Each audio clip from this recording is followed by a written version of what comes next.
Hello everyone, आज का हमारा टॉपिक है पॉइंटिंग थ्योरम। पॉइंटिंग वेक्टर में डिफाइन किया जाता है कि अमाउंट ऑफ एनर्जी कितना पर यूनिट एरिया फ्लो होता है। पॉइंटिंग थ्योरम में हम इक्वेशन ड्राइव करेंगे जिससे ये पता चलेगा कि जो एनर्जी है वो किस तरह से ट्रांसफर होती है। ठीक है, how energy is transferred in the plane electromagnetic wave, ये हम पॉइंटिंग थ्योरम में कैलकुलेट करते हैं। तो इसको कैलकुलेट करने के लिए अगेन हम मैक्सवेल इक्वेशंस यूज करेंगे। मैक्सवेल की थर्ड और फोर्थ इक्वेशन है जो इलेक्ट्रिक और मैग्नेटिक के रिलेशन को बताती है। तो हम यहाँ पे थर्ड और फोर्थ इक्वेशन ले लेंगे। थर्ड इक्वेशन अगर हम देखें तो ये है हमारे पास curl of E is equal to minus del B upon del t. And fourth equation है हमारे पास क्या, curl of H is equal to J plus del D upon del T. Right, अब यहाँ पे इनको हम 1 और 2 ले लेते हैं। अब यहाँ पे एच और ई को हमें रिलेट करना है, तो हम फर्स्ट इक्वेशन में देखेंगे हमारे पास ई आ रहा है, तो ई का हम एच का हम ई के इस इक्वेशन के साथ डॉट प्रोडक्ट ले लेंगे और ई का सेकेंड इक्वेशन के साथ डॉट प्रोडक्ट ले लेंगे। राइट, तो फर्स्ट इक्वेशन को हम एच से डॉट प्रोडक्ट लेंगे तो ये हमारे पास आ जाएगा H curl of E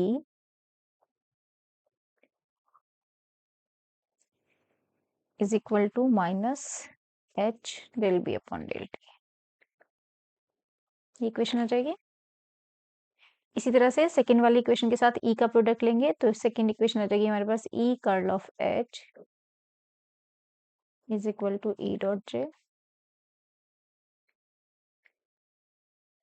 plus E dot del D upon del t. 3 4 कर देंगे इसको हम। नाउ 3 माइनस 4 को 3 से माइनस कर देंगे।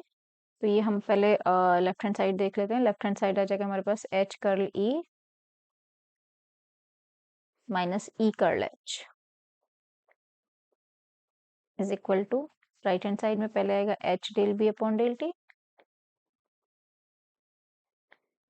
Minus E dot J, minus कर रहे हैं तो माइनस साइन आ जाएगा, minus E del D upon del T.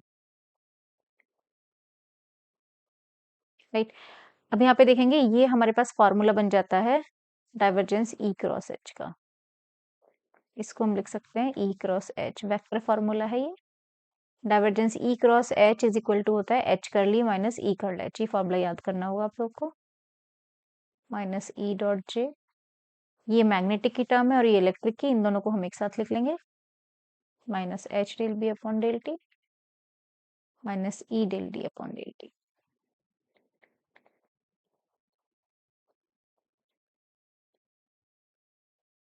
Right, यहाँ पे चाहे तो मेंशन कर दीजिएगा वेयर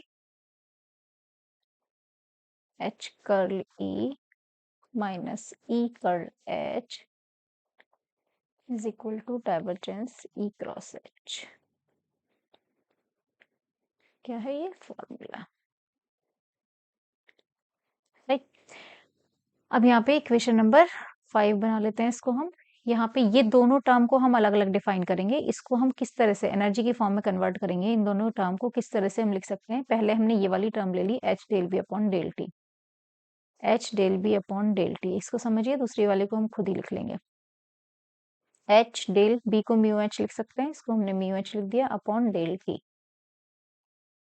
राइट, अब इस एच को हमें अंदर लेके जाना है, डिफरेंशिएशन के अंदर लेके जाना है। तो ऐसे ही नहीं लेके जा सकते हम, हमें 1/2 से मल्टीप्लाई करना पड़ेगा डेल ओवर डेल टी, और यहाँ पे हम लिख सकते हैं mu H dot H. H जो है हमारा वो डिफरेंशिएशन के अंदर आ जाएगा। ठीक है, 1/2 से मल्टीप्लाई करना पड़ेगा। क्यों मल्टीप्लाई करना पड़ेगा वो एक बार देख लेते हैं हम। अगर हमारे पास टर्म है del H square upon del T, इसको हम डिफरेंशिएट करें तो ये इक्वल टू क्या आएगा, ये इक्वल टू आ जाएगा हमारे पास 2h del H upon del T, और हमारे पास यही टर्म है H del H upon del T. तो ये 2 एक्स्ट्रा आ रहा है। ये 2 को जस्टिफाई करने के लिए हमें यहाँ पे 1/2 करना पड़ेगा। अगर डिफरेंशिएशन के अंदर ले जाएंगे तो यहाँ पे 2 आएगा। ठीक है, जब इसको डिफरेंशिएट करेंगे हम तो यहाँ पे 2 आएगा, तो ये 2 से 2 कैंसिल हो जाएगा। राइट, तो इस 2 को हटाने के लिए हमने यहाँ पे 1/2 किया है। राइट, तो ये सिर्फ समझाने के लिए, आपको डेरिवेशन में इसको करने की जरूरत नहीं है। इस टर्म को H del B upon del T को हम लिख सकते हैं 1/2 del over del T mu H del H, और इसको हम लिख सकते हैं 1/2 del over del T mu H को बी लिख दीजिए वापस, बी डॉट एच। इसी तरह से सेकेंड वाली टर्म में E del D upon del T, E del D upon del T, this is equal to, direct लिख दे रही हूँ इसको, 1/2 del over del T E dot T, 1/2 से मल्टीप्लाई, अगर ऐसे आपको ध्यान रखना है तो बस ये ध्यान रखिए 1/2 से मल्टीप्लाई कर देंगे और इस ई को अंदर ले जाएंगे, तो 1/2 del over del T E dot T हो जाएगा, राइट। तो इक्वेशन 5 में इस टर्म की जगह पर ये वैल्यू पुट कर दीजिए और E del D upon del T की जगह पर ये वैल्यू पुट कर देंगे, तो हमारे पास नई इक्वेशन आ जाएगी, divergence of E cross H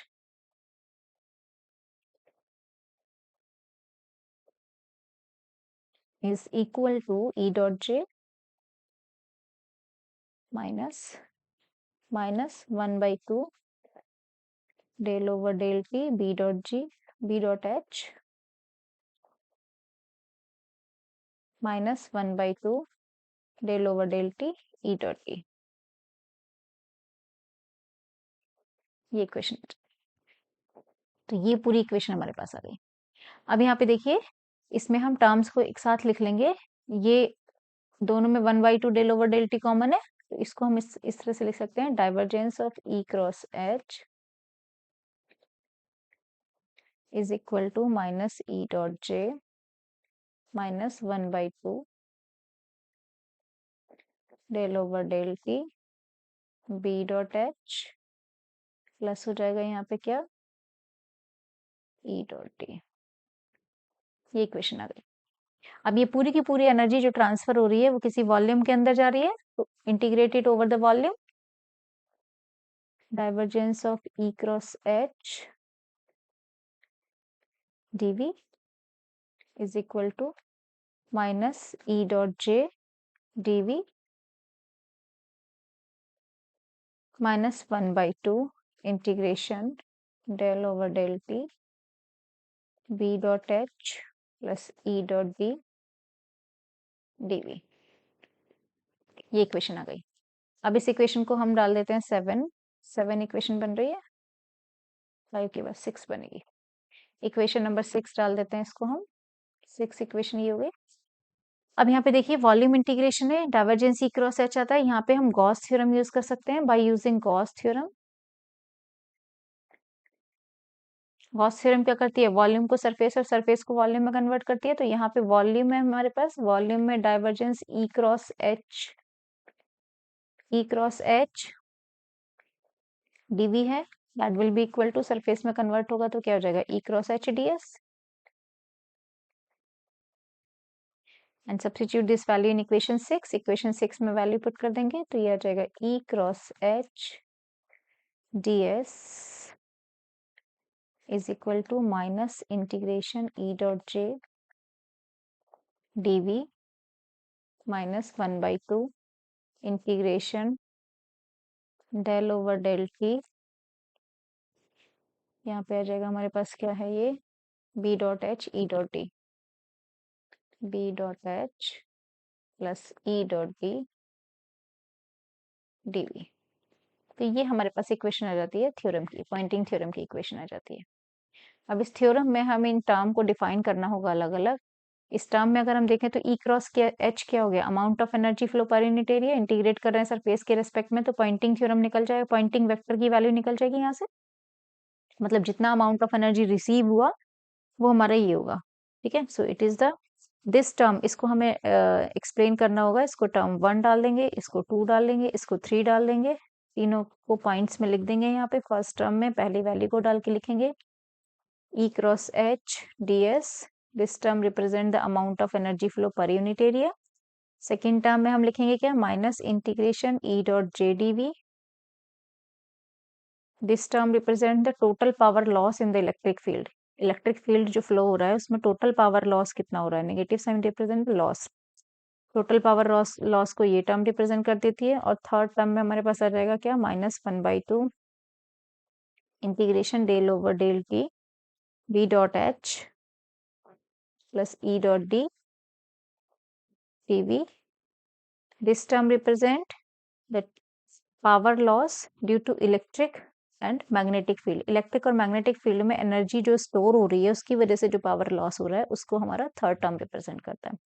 तो तीनों टर्म का इंटरप्रिटेशन लिख देंगे लास्ट में थ्योरम के में, और ये इक्वेशन हमारी पॉइंटिंग थ्योरम की इक्वेशन आ जाती है, राइट।